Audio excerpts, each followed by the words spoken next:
Nakakatanggap ka ba ng text messages na nagsasabing may nakasampa ng kaso sa'yo sa korte, hahatakin na daw ang properties mo dahil hindi ka daw nagbabayad ng utang? Talaga? Huwag po kayong agad-agad maniniwala dito ha, dahil usually ito po ay harassment lamang. Meron tayong tinatawag na due process. Ibig sabihin, kung meron po sa inyo na isang pang civil case, ay makakatanggap po kayo ng summons.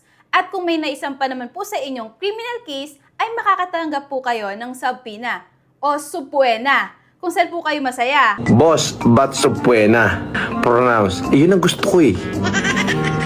Supuena. Oo.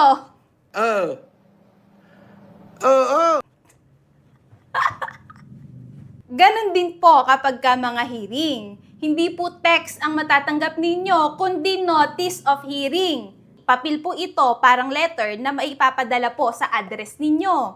At para makasigurado ka na may nakafile talagang kaso against you, ay pwede kang pumunta sa Regional Trial Court or Municipal Trial Court ng syudad o munisipyo kung saan ka nakatira at mag-request ka ng Certificate of No Pending Case. Kaya sa mga nangaharas dyan through text messages, Galingan mo pa!